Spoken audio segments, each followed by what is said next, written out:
진정한 교회됨을 회복할 때라는 제목으로 하나님 말씀을 선포하도록 하겠습니다. 이 팬데믹이 시작된 지 2년이 지났지만 안타깝게 상황이 조금도 나아지질 않았습니다. 코로나19는 정말 우리에게서 많은 것들을 빼앗아 갔어요. 이 평범한 일상을 빼앗겨 버렸습니다. 근데 이 교회에는 더 치명적으로 작용을 한 것 같아요. 지금까지 살아오면서 우리가 마음껏 예배를 드리지 못한다, 이건 상상하지도 못했는데 그런 일들이 계속 반복이 됐습니다. 늘 교회는 함께 모일 수 있고 풍성히 교제를 나누고 성경도 배울 수 있는 곳으로 생각을 했어요. 그런데 팬데믹의 상황에서는 그 어느 것 하나도 마음대로 할 수 있는 게 없는 겁니다. 예배를 드리는 것도, 얼굴과 얼굴을 마주보고 신방을 하는 것도, 소그룹 모임을 하는 것도, 참 우리 어리석은 우리 인간들은 이제서야 깨닫는 거죠. 그 모든 일상이 정말 너무나 소중한 것이었구나, 잃어버리고 나서야 알게 된 것입니다. 자, 오늘은 폭풍과 같은 이 2년을 보내고 2021년 마지막 주일 예배를 맞았습니다. 이 코로나의 광풍 앞에서 오늘 우리는 다시 한 번 더 과연 이 교회란 무엇인가에 대해서 생각해 보길 원합니다. 교회다운 교회는 어떤 교회이고, 또 우리가 붙들어야 되는 그 교회다움의 가치는 무엇인지를 우리가 함께 깊이 상고해 보길 원합니다. 말씀을 통해서 다시 한번 우리 모두를 교회로 불러주시는, 공동체로 불러주시는 그 성령의 음성을 들을 수 있기를 바랍니다. 그래서 주님 오시는 그날까지 우리가 정말 교회로서의 정체성을 잃어버리지 않고 더 굳건하고 더 건강한 공동체로 서는 우리 수원 동부교회 공동체 가족이 될 수 있기를 간절히 원합니다. 자, 세 가지로 살펴볼 텐데, 첫 번째는요, 성령이 임하실 때 진정한 공동체가 회복됩니다. 자, 이게 근본이고 가장 중요한 포인트이기 때문에 우리 한번 선포하겠습니다. 따라하겠습니다. 성령이 임하실 때 진정한 공동체가 회복됩니다. 자, 오늘 본문은 초대교회 이 공동체의 모습이 어떠했는가에 대해서 가장 정확히 알 수 있는, 마치 그림 언어처럼, 그죠? 이렇게 상세하게 묘사하고 있는 그런 장면이에요. 여러분, 초대교회 공동체는 한마디로 정말로 행복한 공동체였습니다. 46절에 보니까 기쁨과 감사가 넘치는 것을 볼 수 있지요. 성도들 간에 뜨거운 교제가 있었고 모이기를 힘쓰고 예배 때마다 성령의 임재가 있었어요.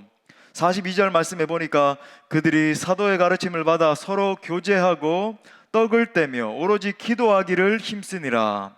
44절에도 보니까 믿는 사람이 다 함께 있어 모든 물건을 서로 통용하고, 46절에도 날마다 마음을 같이하여 성전에 모이기를 힘쓰고 집에서 떡을 떼며 기쁨과 순전한 마음으로 음식을 먹었다.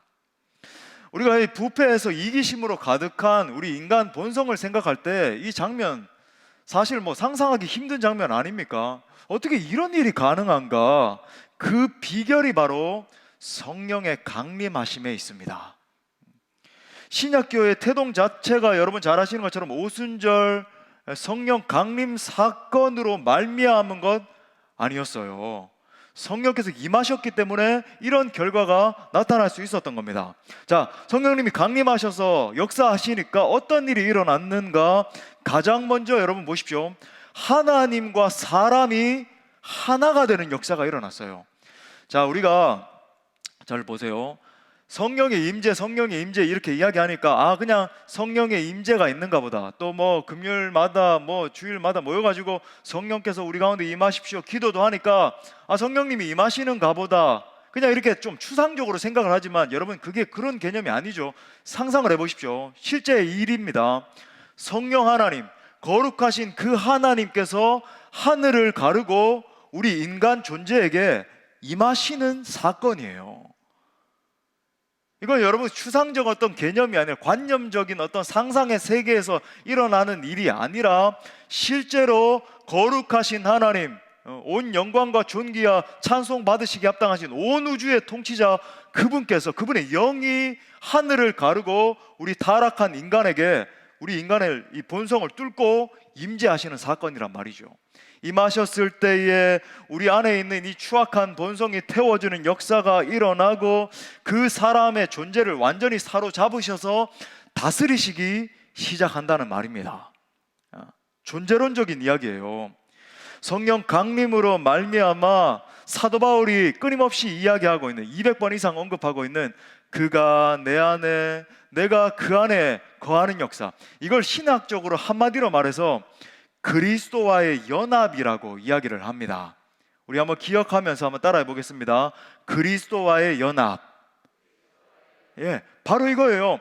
그 거룩하신 하나님의 영이 우리 가운데 강림하셔서 한 우리 존재 가운데, 공동체 가운데 임하실 때 그냥 이게 추상적인 게 아니라 실제로 내가 그 안에, 그가 내 안에 완전한 통합, 연합이 이루어진다라고 하는 말이에요.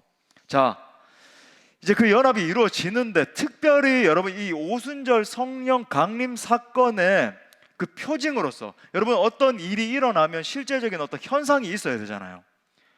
그렇잖아요, 그죠? 실제로 여러분 오늘날에도 성령께서 임하셨을 때 여러 가지 현상도 일어납니다만, 자 이제 우리가 오순절 성령 강림으로 한번 돌아가 와서 오늘 장면이 그러니까 어떤 극명한 현상이 있었냐면 방언이 일어났어요. 방언이 임했습니다. 자, 그런데 이제 방언이라고 하는 건 제가 오늘 지금 뭐 설명하려고 하는 건 단순히 이제 오순절 쪽에서 이야기를 하는 그 오순절 그 교단들이 있잖아요, 그죠? 그런 데서 이야기하는 어떤 신비적인 현상만 국한해서 이야기를 하는 게 아닙니다. 여러분 이거 구속사적인 의미가 있는 사건이었어요. 무슨 말인가? 여러분 보십시오. 창세기 11장에 보면 교만한 인간들이 막 모여들기 시작해서 하나를 쌓아 올렸는데 뭘 쌓아 올렸죠? 맞아요. 바벨탑을 막 쌓아 올렸습니다. 우리가 저 하나님에게까지 한번 이르러 보자 하면서 바벨탑이 막 이렇게 쌓아 올려졌는데 하나님이 이거 봐라, 너희들 나처럼 이렇게 올라가. 여러분 보십시오. 하나님처럼 되자라고 하는 게 뭐냐면 사실 교만이 있잖아요. 하나님의 자리에 한번 우리가 이르러 보자, 교만이란 말이죠.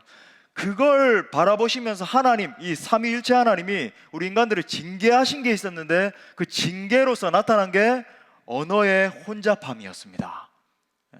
그런데 성령께서 오셔서 오순절날 성령께서 오셔서 자 혼잡한 언어가 있었고 예수 그리스도의 십자가와 부활 사건이 있었고 그 다음에 구속사적으로 임하신 것이 성령 강림 사건인데 성령이 강림하심으로 말미암아 혼잡해진 각 사람의 이 혀가 꼬부라져서 그저 이상한 말들이 막 나오기 시작하고 외국어들이 막 나오기 시작했다는 건 성령께서 이 사람들의 언어를 통제하기 시작했다라고 하는 의미예요. 그러니까 성령 받음으로 방언을 말한다라고 하는 것은 혼잡해진 언어 체계 사이에서 진정한 커뮤니케이션이 이루어지기 시작했다는 겁니다. 소통이 이루어지는 거예요. 소통이. 나 중심에서 보십시오. 나 중심, 내 이기적인 자아, self-esteem, 내 이기적인 욕망을 따라 살다가 우리 중심으로 공동체 안에서 나와 너가 진정한 소통이 일어나기 시작하면서 하나됨의 역사가 일어나기 시작한 거예요. 그걸 성도의 교통이라고 부릅니다.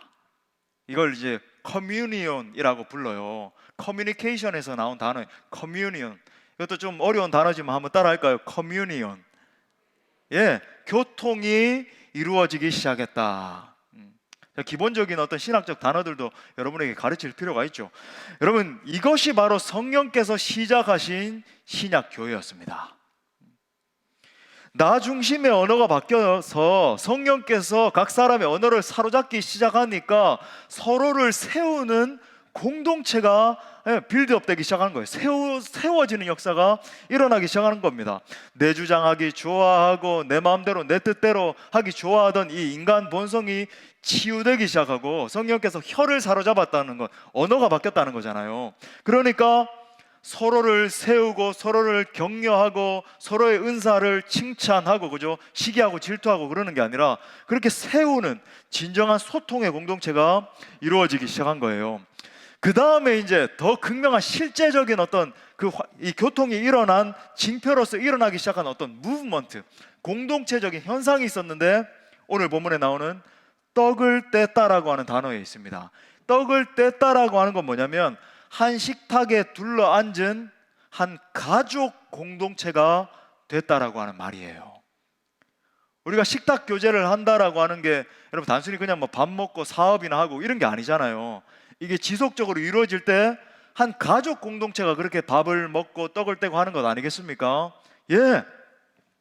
신분이나 지위의 차이, 아니면은 뭐 나이의 차이, 빈부의 차이 전혀 문제가 되지 않는 거예요. 한 공동체 안에서 서로를 위로하고 격려하고 떡을 떼고, 심지어 자기의 소유를 팔아서 나눠주기 시작했다. 그러니까 누구든지 내 것이다 이렇게 주장하는 사람이 없었다라고 하는 건 뭐냐면 진정한 공동체성이 회복되기 시작했다는 거죠.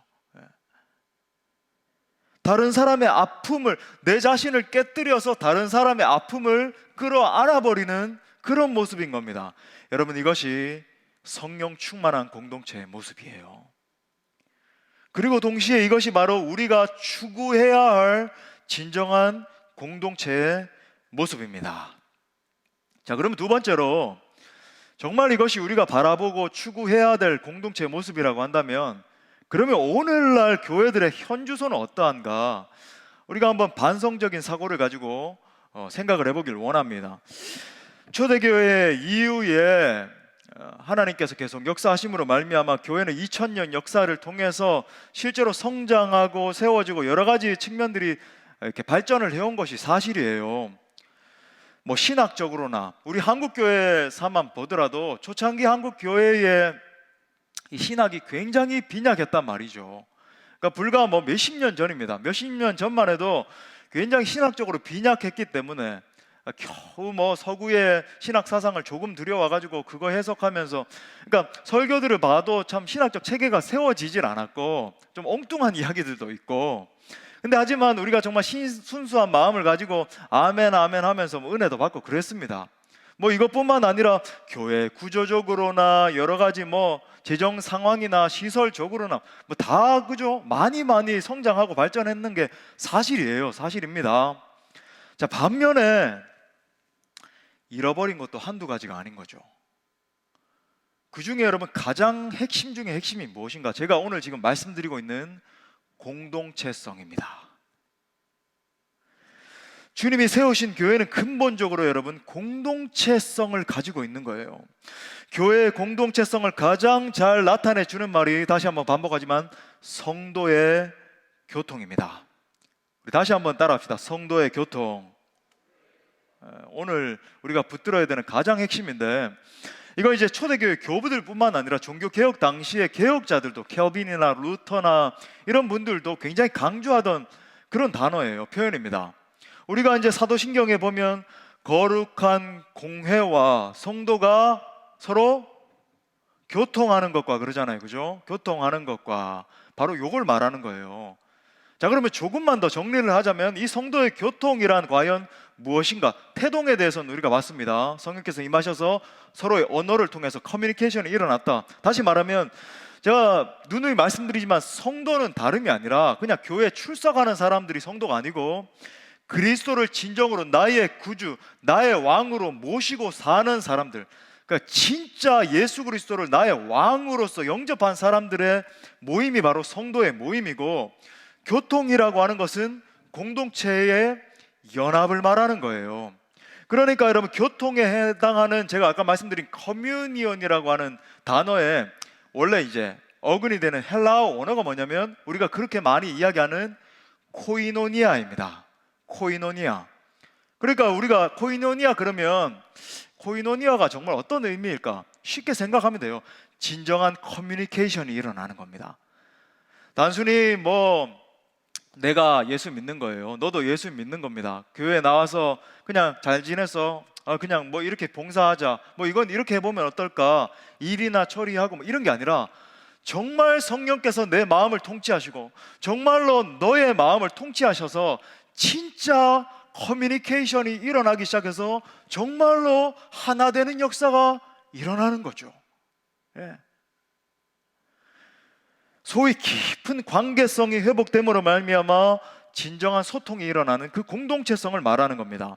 여러분, 쉽게 말해서 성도의 교통은요, 그리스도인들의 진정으로 하나된 모임을 말하는 거고, 여러분 이것이 교회의 본질인데, 자, 이것에 대해서 이제 우리가 설명만 듣는 것이 아니라 한번 보겠어요. 제가 표를 하나 준비했는데 띄워 주십시오. 자, 이겁니다. 한번 보시면은, 자, 보세요. 하나님과 나와의 관계가 있는 거죠. 그리고 나와 너와의, 지체라고 제가 표현을 했는데 나와 너와의 관계가 있는 겁니다. 그리고 그 너도 하나님과 관계를 맺고 있죠. 근데 보세요. 하나님과 나와의 관계는요, 나와 너와의 관계와 밀접하게 연결되어 있습니다. 우리는 보통 생각하기에 나도 하나님 섬기고 너도 하나님 섬기고 그러니까 그냥 교회지. 아니요, 이게 사실 트라이앵글처럼 굉장히 밀접하게 연결되어 있다는 것을 우리가 볼 수 있어요. 자, 그런데 보세요. 계속 보십시오. 내가 하나님께 점점 가까워지고 너도, 지체도 하나님께 점점 가까워질 때, 여러분 진정으로 나와 너가 만나는 지점이 이루어지게 되는 거예요. 정말 커뮤니언, 진정한 소통, 하나됨이 이루어지는 거죠. 그리고 이 코이노니아가 회복될 때 여러분 사명을 감당하는 공동체로 서게 되는 것입니다. 예, 감사해요. 그런데 여러분 이 시대를 돌아볼 때 교회의 본질인 이 성도의 교통, 제가 이 보여드린 성도의 교통의 회복이 정말로 절실할 때라고 하는 것을 생각을 하게 됩니다. 코로나 때문에 더 심하게 됐어요. 더 절박하게 됐습니다. 우리 히브리서 10장 24절부터 25절까지 말씀 우리 다 같이 한번 읽도록 하겠습니다. 시작. 서로 돌아보아 모이기를 패하는 어떤 사람들의 습관과 같이 하지 말고 오직 권하여 그날이 가까움을 볼수록 더욱 그리하자. 아멘. 정말로 우리가 이 마지막 때에 사수해야 되는 영성, 이 공동체성이란 말이죠. 그런데 제가 어제도 잠깐 언급드렸지만 마지막 때가 가까워오면 올수록 이 모이기를 패하는 나쁜 습관들이 점점 더 팽배해지는 것을 보게 돼요. 그렇지 않아요, 그죠? 예. 여러분 그 배후에 원수 마귀 사단이 도사리고 있는 겁니다. 사탄은 가만히 있질 않아요. 어떻게 해서든지 요 핵심인 공동체성을 앗아가려고. 그러니까 나도 개인이고 너도 개인이고 우리 개인이 그냥 예수님 잘 믿으면 되는 것 아닌가, 이런 식으로 생각을 하게 한다는 거죠. 자, 이런 영적인 저는 이걸 영적인 움직임이라고 생각을 하는데, 여기에는요 제가 분석을 해볼 때 몇 가지 패턴이 있어요. 제가 그걸 몇 가지 말씀을 좀 드리려고 합니다. 하나는 뭐냐면, 오늘 많은 사람들이 이렇게 생각하는데 내가 뭐 구원받았으면 됐지 뭐하러 또 모이냐는 거예요. 이걸 갖다가 뭐라 그러냐면 무교회주의라고 이야기를 합니다. 무교회주의. 교회 공동체 존재하지 않아도 된다는 거예요. 여러분 실제로 지금 유튜브에요 이 무교회주의를 주창하는 세력들이 얼마나 많이 일어났는지 몰라요. 우리가 신천지라든지 뭐 구원파라든지 이런 것들은 좀 교리가 많이 다르다 보니까, 엉뚱하다 보니까 이거 이단이네 이렇게 알 수 있는데, 무교회주의는요 굉장히 본질에 충실한 것 같아요. 그러면서 막판에 뭐라 그러냐면 공동체 필요 없다는 거예요. 본질 아니라고 이야기합니다. 교회 가서 뭐 헌금 내지도 말고 봉사할 필요도 없고 예수 잘 믿고 진짜 신실한 예수님의 제자로 살기만 하면 된다는 거예요. 공동체성을 싹 빼놔버리는 거죠. 무교회주의. 여러분 그런데 생각해 보세요. 우리가 한 6개월도 아니라 한 3개월만요 교회 나오지 않고 내 마음대로 내 뜻대로 나 혼자 신앙생활 한번 해보십시오. 금방 신앙 다 잃어버립니다. 여러분 놀라운 일이 일어나요. 또 두 번째 패턴은 이 영적인 일에 대한 무관심으로 치닫는 거죠. 그러니까 신앙생활 해요, 열심히 뭐 교회도 다니고 합니다마는 세상을 더 사랑하는 겁니다. 세상 성공, 세상에서 내가 더 많은 부를 획득하는 것, 여기에 더 많은 관심이 있고 거기에 치중되다 보니까 영적인 일들에 무관심하게 되는 거죠. 땅의 것들 바라보면서 절절매고 사는 겁니다. 또 세 번째는요, 이 영적 우월감과 교만을 생각을 해볼 수 있을 것 같아요. 공동체에서 내가 얻을 것이 무엇이냐는 거예요. 내가 이만큼 영적으로 성숙했으면 됐지, 공동체 가서 나누고 가정교회 가서 나누고 저 좀 덜 성숙한 지체가 뭐 울면서 나누는 거 뭐 들어줄 필요가 있는가, 뭐 이런 식으로 생각을 하면서 자기를 좀 더 영적으로 우월하게 그렇게 여기는 거죠. 또 네 번째는요, 이 마지막 때의 현상들의 위협이 있습니다. 지금 우리가 겪고 있잖아요. 코비드 19, 예? 코로나19뿐만 아니라 이 전염병들. 여러분 보십시오. 주님 오실 날이 가까우면 올수록 이런 현상들은 더 심각해지게 될 거예요. 더한 것들도 올 겁니다. 우리가 정말 막 단디하고 그죠? 우리 서로가 막 똘똘 뭉쳐서 이걸 통과하고 이겨야 돼요. 할렐루야. 막 연약해지고 소시민적으로 막 숨고 어떻게 하면 좋을까 이래가지고는 안 된다는 겁니다. 우리 경험해 봤잖아요. 그리고 뭐 기근과 난리와 소문, 뭐 어제도 뉴스 보니까 미얀마가 좀 잠잠해지는 것 같더니 또 하루 만에 30명, 군부가 30명을 죽여버리고, 아프가니스탄 사태, 뭐 중동에서 지금 일어나고 있는 일들, 전 세계에 지금 극좌 극우 세력들이 막 일어나기 시작해서, 항상 여러분 이 극단적인 세력은, 여러분 제가 뭐 어떤 정치 성향 이야기하는 게 아니에요. 그게 아니라 극단적인 그 정치 양극단의 세력들이 일어나서 얼마나 서로 죽이고 싸우고, 이건 부적절한 거예요, 여러분. 온 세계가 지금 막 난리와 난리, 소문이 일어나고, 그 다음에 마지막은 이 극단적인 이기주의예요. 저는 이거 꼭 이야기하고 싶어요. 지금 한국의 1인 가족이 600만 이상이 되는 시대가 됐다 그래요. 인구의 거의 뭐 5분의 1에 넘어가는 그런 시대가 되고, 지금 그래서 뭐 혼라이프다, 고독사가 증가한다. 여러분 근데 보십시오. 물론 이게 경제 구조적인 측면도 있고, 우리 청년들에게 정말로 참 미안한 그런 마음들도 있고 한 그런 문제입니다만은, 근원적으로 이게 영적인 문제, 이 배후에 있는 사탄의 세력이 있는데, 어떻게 해서든지 결혼을 하지 않게 하고 아이를 낳지 못하게 하고, 근데 그렇게 말하는 세대들의 주장에 보면 이기주의가 있어요. 내가 헌신하고 내가 아이를 위해서 뭔가 노력하고 고통당하고 희생하고 이런 게 없다는 겁니다. 내가 그냥 경제적으로 배부르고 희생하지 않고 나 잘 먹고 잘 살고, 이런 사고방식들이 팽배하다 보니까 혼자 살지 뭐. 이게 지금 대세적인 어떤 생각처럼 되고, 노후에도 서로 그냥 배려하면서 희생하면서 이렇게 살고 하는 게 아니라, 지금 노후에 또 뭐 이혼하고 각자 살자, 편하게 살자, 가정 질서가 다 파괴되고, 이런 시대가 점점 돼가고 있다라고 하는 겁니다. 여러분 이 모든 것들이 보여주는 영적 현상이 뭐냐면, 공동체성이 무너지는 거예요. 교회를 깨뜨리는 겁니다. 모이지 못하게 하는 거예요. 수만 가지 이유들이 더 등장하게 될 것입니다. 이 마지막 때에 우리로 하여금 주님 앞에 모이지 못하게 하는 그 수만 가지 이유들요. 이럴 때 보십시오. 우리가 영적으로 그냥 나약해지고 그냥 뭐 나 혼자 신앙생활하지, 연약해지고 타협하고 넘어지면 여러분 다시 일어나기가 점점 더 어려워지게 될 것입니다. 그렇게 돼요. 반드시 점점 더 어려워지게 돼요. 사랑하는 여러분 기억하십시오. 신앙의 여정은 혼자 걷는 길이 아닙니다.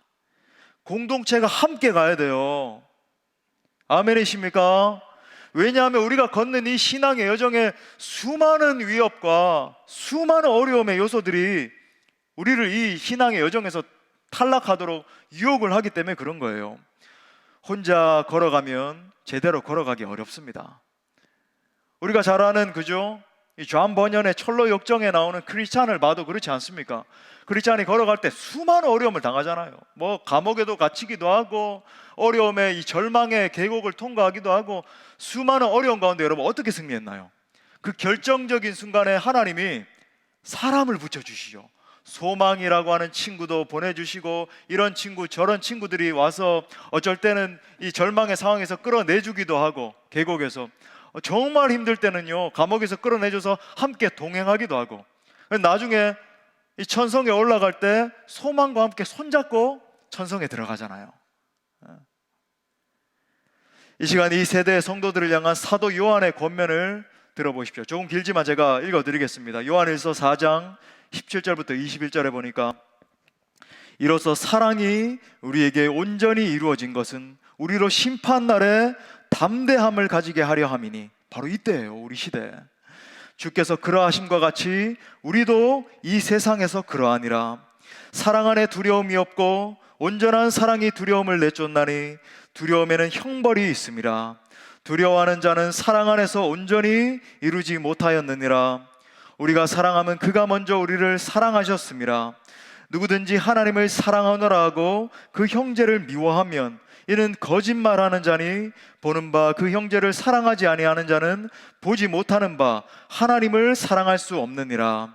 우리가 이 계명을 주께 받았나니 하나님을 사랑하는 자는 또한 그 형제를 사랑할지니라. 아멘, 아멘.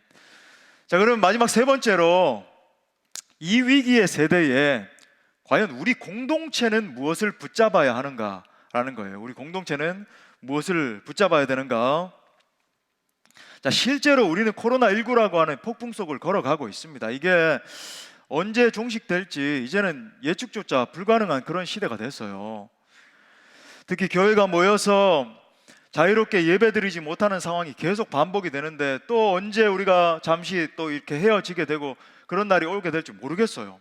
계속 우리가 반복했지 않습니까? 정말 이것이 큰 고통 중에 고통임을 보게 됩니다. 하지만 여러분, 우리는 이 같은 위기 상황 속에서 우리는 하나님의 가치를 붙들어야 되겠죠. 우리가 꼭 기억해야 되는 것이 무엇인가? 여러분, 하나님은 위기 속에서도 여전히 하나님이십니다. 여러분, 동시에 하나님은 위기 중에서도요 여전히 하나님의 일을 행하신다라고 하는 진리인 거예요. 이거 기독교 역사를 봐도 알 수 있는데 사실 지금보다도 훨씬 더한 위기도 많았어요. BC 586년에는 예루살렘 성전이 파괴되고 유대 공동체 전체가 바벨론으로 유수되는 사건이 일어났잖아요. 유대인들에게 여러분, 이 성전이, 예루살렘 성전이 파괴된다라고 하는 것은 마치 하나님의 임재 전체를 통째로 완전히 잃어버린 그런 격과 같은 거였어요. 왜냐하면 여러분, 예루살렘 성전은 이 유대 공동체의 신앙의 완전 중심이었기 때문입니다. 그러니까 성전 무너졌다, 우리 신앙 완전히 다 끝났다, 이럴 정도로 생각이 됐다는 거예요. 자, 그렇다면 여러분, 구약의 신앙 공동체가 이 성전이 무너졌을 때 어떻게 됐나요? 다 완전히 와해되고 무너지고 막 초전 박살이 났습니까? 그렇지 않잖아요. 오히려 영적인 대전환이 일어났습니다. 성전 중심의 신앙에서 당시에는 이제 율법이었지만 말씀 중심의 신앙으로 변화되는 일이 일어났잖아요. 바벨론으로 간 다음에도 이 신앙 공동체들이 막 똘똘 뭉치면서, 그죠? 다니엘도 일어나고 믿음의 선배들이 막 일어나서 말씀 중심의 신앙으로 일어나는 일이 일어난 거예요. 마치 종교 개혁 때처럼 말씀으로의 회귀 현상이 일어난 겁니다. 또 다른 대표적인 예가 있죠. 신약에 와서도 이 초대 예루살렘 교회에 불어닥친 이 대박해 사건 아닙니까? 스데반 집사님이 일어나서 부영들이여 들으라 하면서 막 복음의 구속사를 설교를 하고 난 이후에 하나님이 예루살렘 교회에 큰 핍박이 일어나게 섭리적으로 이제 허용을 하신 거죠. 일어났습니다. 그래서 막 이 성도들이 흩어졌잖아요. 그래서 어떻게 됐습니까? 그 이후에 뭐 공동체가 와해되고 모든 것이 무너졌나요? 그렇지 않잖아요. 오히려 선교적인 지경이 넓어지는 역사가 일어났습니다. 물론 모두가 뿔뿔이 흩어지고 고난도 당하고 막 온갖 환란들 다 당해야 됐지만은 결과적으로 볼 때 아시아와 온 유럽 지역에 하나님의 복음이 완전히 폭발적으로 증가되는 역사가 일어난 줄 믿습니다. 여러분, 하나님은 여전히 살아계십니다. 그리고 지금도 동일하게 역사하고 계십니다. 물론 여러분, 이 코비드 19이 정말 힘겨운 것이 사실이에요. 한 번도 경험해보지 못했잖아요. 진짜 쉽지 않습니다. 하지만 우리는 이 시간을 통해서 더 깊이 하나님의 음성에 귀를 기울여야 될 거예요. 전능하신 하나님, 위대하신 하나님, 이 모든 상황보다도 100배, 1000만 배 더 뛰어나신 그 하나님의 음성이에요. 그 하나님의 음성을 듣고 순종할 때 위기는 기회로 뒤집어지게 될 것입니다. 하나님 반드시 피할 길을 내시고, 정말 어려운 가운데서도 우리 공동체, 그죠? 이 코로나 상황에서도 계속 부흥케 하시고, 우리 장로님 기도해 주셨지만 많은 영혼들이 주께 돌아오고 그런 일이 일어났잖아요. 자, 그러면 우리가 이제 2022년을 맞이하게 될 텐데 어떻게 우리가 이 영적인 상황을 기회로서, 영적 기회로 전환을 할 것인가? 우리가 이걸 이제 짚으려 그러는 거예요. 역사를 통해서 이제 통찰점을 얻는 겁니다. 이걸 한마디로 말씀드리면 오늘 제가 누누이 선포드렸던 것처럼 공동체의 정체성을 사수하면 돼요. 자, 그런데 이걸 세 가지로 제가 적용점을 말씀드리겠습니다. 첫 번째는요, 모이기에 힘써야 됩니다. 우리 한번 가슴에 새기면서 따라합시다. 모이기에 힘써야 한다. 자, 공동체 정체성의 첫 번째 기초죠. 46절 상반에 보니까 날마다 마음을 같이하여 뭐라 그럽니까? 성전에 모이기를 힘썼다. 할렐루야. 여러분, 모이기에 힘쓰는 것이 공동체성의 핵심이에요. 정말 모이기에 힘써야 됩니다. 아멘입니까? 모든 걸 다 걸고요. 제가 다시 한번 말씀드리지만 주님 오실 날이 가까우면 올수록 사탄은 전략이 있다니까요. 어떻게 해서든지 성도들이 모이지 못하도록 발버둥을 칠 거예요. 온갖 수단 방법 수만 가지 이유 다 동원해서. 왜? 교회 공동체가 모일 때 폭발적인 힘을 낸다는 걸 누구보다 사탄이 알잖아요. 그러니까 모이지 못하도록 방해하고 회방하고 그렇게 하는 거예요. 여러분, 이때 히브리 기자의 우리 권면을 우리 다 같이 읽도록 하겠습니다. 히브리서 10장 25절 말씀 시작. 모이기를 패하는 어떤 사람들의 습관과 같이 하지 말고 오직 권하여 그날이 가까움을 볼수록 더욱 그리하자. 할렐루야. 사랑하는 여러분, 우리는 어떻게 해서든지 온 힘을 다해서 모이기에 힘을 써야 됩니다. 공예배 모이기를 주저하면 안 되는 거예요. 교제에 힘을 써야 됩니다. 훈련에 참석해야 됩니다. 아멘이십니까? 자, 두 번째는요, 조금 더 깊이 관계적 공동체로서의 정체성을 붙들어야 됩니다. 자, 우리가 기억해야 되는 이 명제예요. 한번 따라합시다. 관계적 공동체. 자, 이게 교회의 본질적인 문제와 연결되어 있는데 에베소서 4장 16절, 이게 이제 공동체라는 거예요. 그에게서 온몸이 각마디를 통하여 도움을 받음으로 연결되고 결합되어, 커뮤니온, 결합되어 각 지체의 분량대로 역사하여, 우리의 분량대로 열심히 봉사하고 사역하고 은사를 발휘하고 그렇게 역사해서 그 몸을 자라게 하며 점점 무럭무럭 자라게 하며 사랑 안에서, 질투하고 시기하고 그게 아니라 정말 뜨겁게 사랑 안에서 스스로 세우느니라. 이게 공동체예요. 이것이 교회입니다. 여러분 기억하세요. 교회는 흩어지고 나 혼자 신앙생활하고 나 혼자 골방에서 영상이나 보고 있고, 여러분 지금 물론 회사 사정 때문에 영상 예배 드리는 분들에게 향해서 얘기 드리는 게 아니라 그게 계속 지속되면 안 된다는 거예요. 당연히 여기면 안 된다는 겁니다. 그게 공동체가 아니라고 하는 거예요. 여러분, 교회는 유기적 관계를 전제로 합니다. 똘똘 뭉쳐야 돼요. 예수 그리스도를 아까 표에도 보여드렸지만 예수님을 주로 고백하고 하나님을 섬기는 나와 너가 하나님을 갈망하고 하나님을 예배할 때, 하나님을 추구하고 나아갈 때 서로 만나서 신앙생활을 같이 하는 거죠.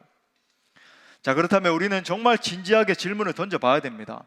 과연 이 팬데믹을 지나는 2년 세월을 돌아보면서 내가 정말로 얼마나 그리스도 안에서 형제 자매를 뜨겁게 사랑하면서 사귐의 관계를 가지고 살아왔는가?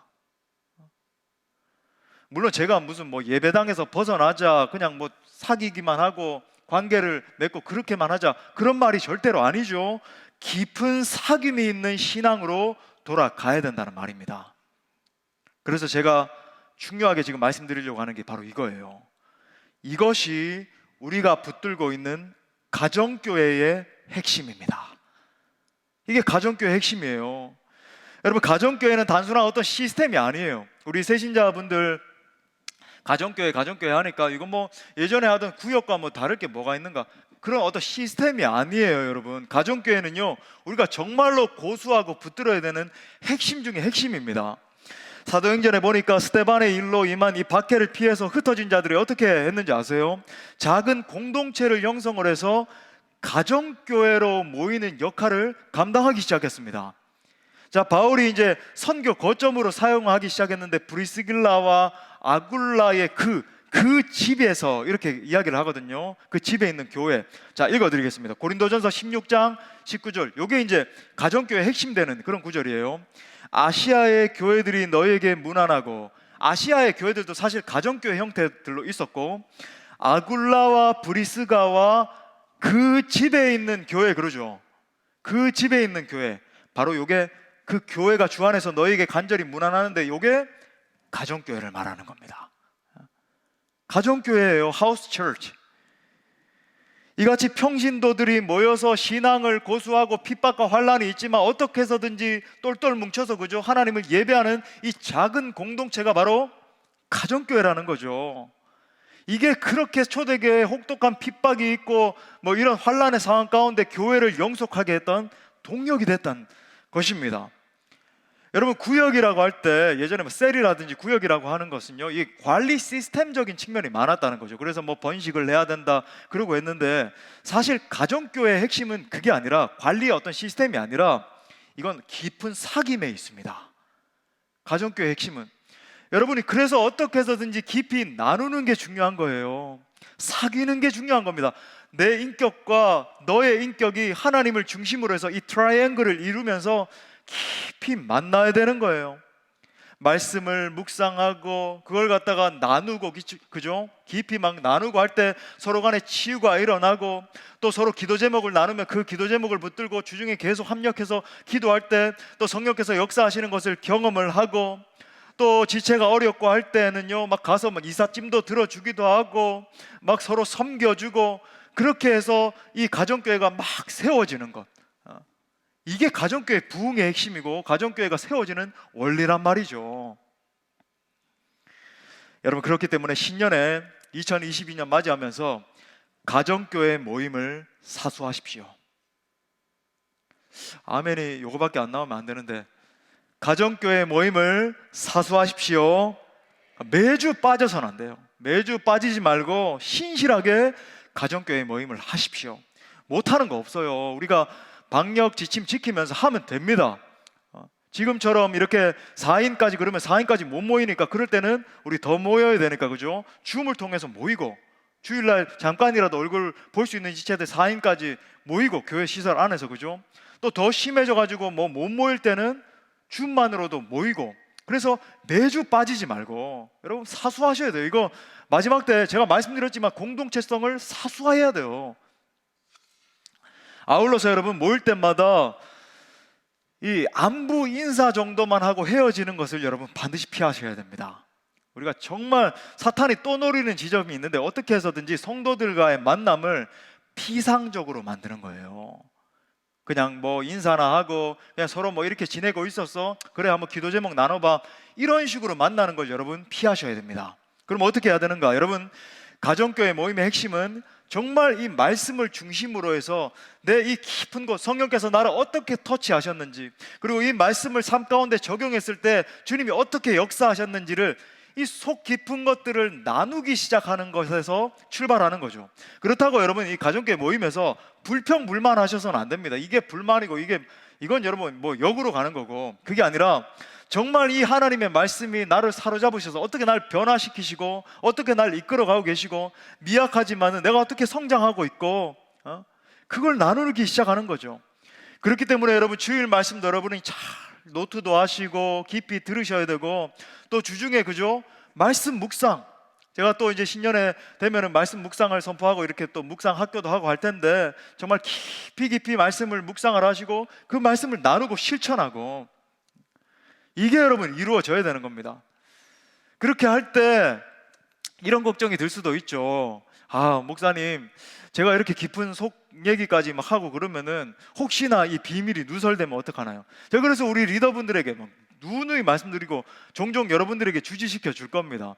가정교회에서 나눈 이야기들은 정말 우리가 주님 앞에 서는 그날까지 비밀로 지키기로, 비밀로 지켜야 돼요. 이건 원리입니다. 그렇게 해서 여러분, 가정교회 내에서 정말로 뜨겁게 깊은 나눔과 섬김이 일어나기 시작할 때, 여러분, 여러분의 마음이, 여러분의 영혼이 성령께서 깊이 다루시고 여러분의 삶이 세워지는 역사가 일어나게 되는 겁니다. 사랑하는 여러분, 여러분의 가정교회가 정말 살아있는 공동체가 되고 여러분의 가정교회의 부흥이 일어날 때 우리 교회 전체 공동체에 부흥이 일어나게 될 줄 믿습니다. 자, 마지막 세 번째 적용점은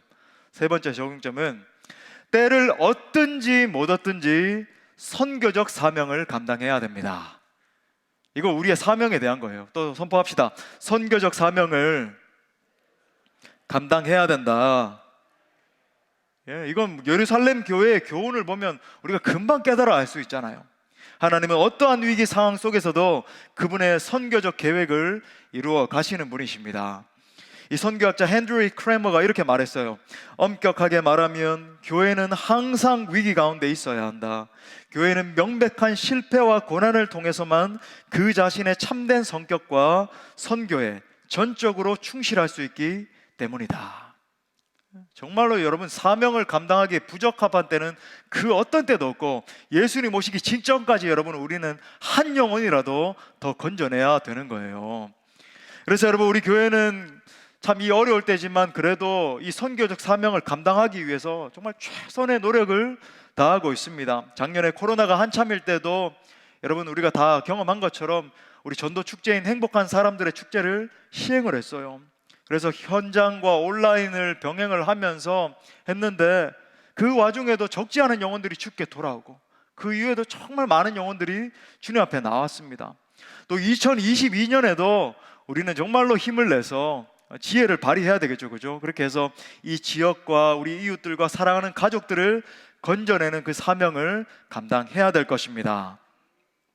나아가서 코로나로 제한적이긴 하지만은 계속 이 세계 선교의 비전요, 온 열방 가운데 나가서 복음을 전하는 이 비전을 향해서 나아갈 것입니다.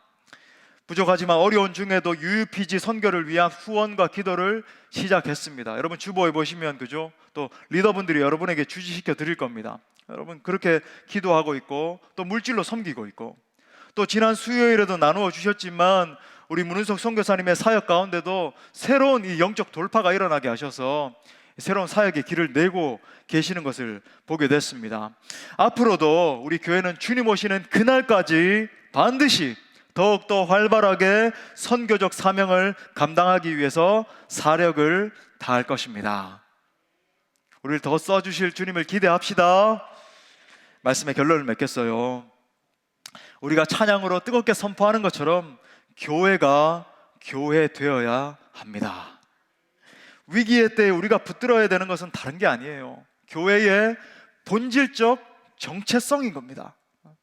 그것이 살아있는 교회요, 그것이 강한 교회인 거예요.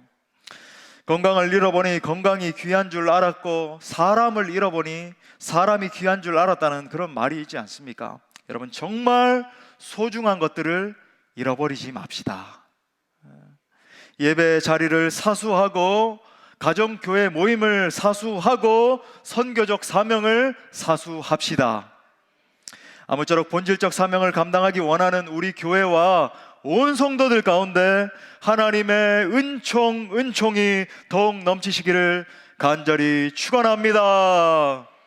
아멘. 우리 말씀을 주신 하나님께 영광의 박수 올려드립시다. 우리 다같이 일어나서 뜨겁게 찬양하고 기도합시다.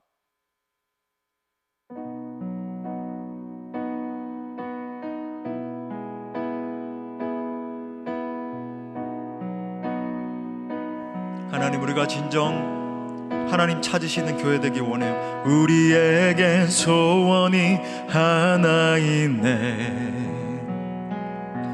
주님 다시 오실 그날까지 우리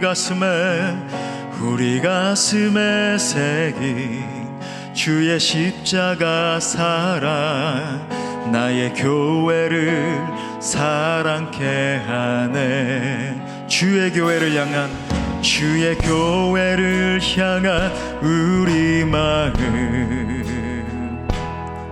희생과 포기와 가난과 고난,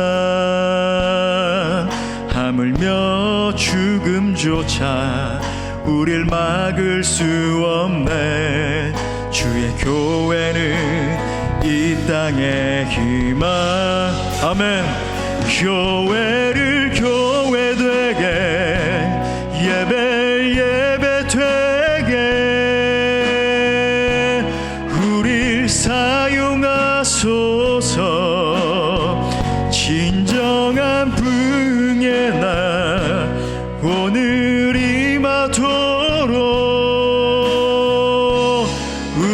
사용하소서. 우리 다시 한 번 더 소원하는 믿음으로 우리에겐 소원이 하나 있네. 주님 다시 오실 그날까지, 주님 다시 오실 그날까지 우리 가슴에 새긴 주의 십자가 사랑 나의 교회를 사랑케 하네. 주의 교회를 향한 우리 마음 대가집을 하는 겁니다. 희생과 포기와 가난과 고난 하물며 죽음조차 우릴 막을 수 없네. 우리 교회는 이 땅에 아멘. 교회 되게 예배 되게 우리 사용하소서. 진정한 부흥의 날 오늘 임하도록 우리 사용하소. 두 손 높이 들고 성령 안에 예배하리라. 성령 안에 예배하리라. 자유의 마음으로 사랑으로 사역하리라. 교회는 생명이니 아멘. 교회 되게 예배 되게 사용해 주세요. 우릴 사용하소서. 진정한 부흥의 날 오늘 임하도록 우릴 사용하소서. 이 시간 우리 말씀 붙들고 함께 기도할 때 여러분, 교회는 생명입니다. 여러분, 교회는 하나님의 능력입니다. 하나님은 저와 여러분을 교회로 부르셨습니다. 교회가 교회될 때 이 세상이 주를 보게 될 것입니다. 이 시간 함께 결단하며 기도합시다. 하나님, 우리 교회가 진정한 교회로 일어나게 하여 주옵소서. 주님 오시는 그날까지 교회됨의 정체성을 사수하는 공동체 되게 하여 주옵소서. 세상은 우리를 조롱하고 핍박하지만 우리는 모이기를 힘쓰고 가정교회를 사수하고 선교적 사명을 감당케 하옵소서. 우리에게, 저와 여러분에게 예수 그리스도의 그 이름의 명예가 달려있다는 것을 기억하고 끝까지 사명 감당케 하옵소서. 함께 동성으로 기도합시다.